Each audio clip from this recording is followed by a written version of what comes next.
ভাইয়া কলেজের ফি লাগবে, 2000 টাকা দাও। আচ্ছা ঠিক আছে, তোর কি টাকা লাগবে? আসলে ভাইয়া স্কুলে যাবো তো, কিছু টাকা লাগবে। আচ্ছা এই নে ধর টাকা, আর ঠিক মতন পড়াশোনা করিস, তোদের নিয়ে কিন্তু আমার অনেক স্বপ্ন। তোরা বড় হয়ে অনেক বড় কিছু করবি। টাকা পয়সা যা ছিল তা তো সব ওদেরকে দিয়ে দিলাম। আজকে যে বাজার করবো ওই রকম টাকাও নেই। যাই হোক, একটা ব্যবস্থা হয়ে যাবে। সেই বাবা মারা গেল আজকে 5 বছর হলো। আমার যত কষ্টই হোক, ওদের দুই ভাইকে মানুষ করতে হবে। ওদের নিয়ে আমার অনেক বড় স্বপ্ন। আচ্ছা বন্ধু, দাদা তোর সাথে একটা কথা আছে। আচ্ছা ঠিক আছে, বল কি কথা বন্ধু। তুই এত ভালো, তোর দুইটা ভাইকে মানুষ করতে পারলি না? আচ্ছা বন্ধু বল, কি হয়েছে এরকম? কেন, ওরা তো দুই ভাই পড়াশোনা করতেছে, কি এরকম হয়েছে বল। আচ্ছা, তোর মেজো ভাইকে দেখি প্রত্যেকদিন একটা মেয়েকে নিয়ে রেস্টুরেন্টে ঘুরতে যায়, এত টাকা পায় কই হয়? তোর ছোট ভাই তো আরো খারাপ, প্রতিনিয়ত বাজে ফলাফলের সাথে আড্ডা দেয়, নেশাবানি করে। আচ্ছা বন্ধু কি বলিস তোরা, এগুলা কি সত্যি কথা?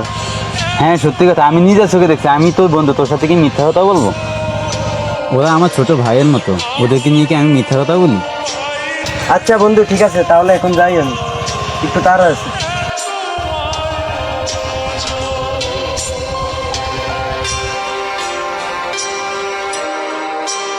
কিরে ভাই, তোর আজকে স্কুল কেমন গেছে? আরে অনেক ভালোই গেছে। কিরে ভাই, ভাই আজ কেমন করে রেগে আছে কেন রে? আমি কি করে বলবো? ওই দাঁড়া, তোরা কোথায় গেছিলি আজকে? কেন ভাইয়া, কি হয়েছে? আমরা তো কলেজে গেছিলাম, কোনো সমস্যা?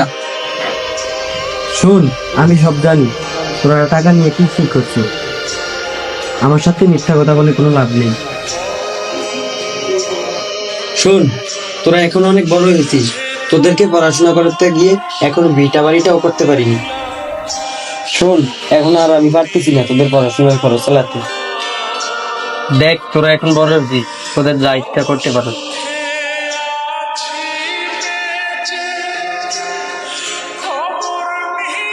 আসলে ভাইয়া, তুমি আমাকে মাফ করে দাও। তুমি যে আমাকে এত কষ্ট করিয়া পড়া আমরা বুঝিনি। আজ থেকে আমরা ভালো করে পড়ালেখা করবো। আমরা পড়ালেখা করে ভবিষ্যতে চাকরি করে তোমার মুখ উজ্জ্বল করবো।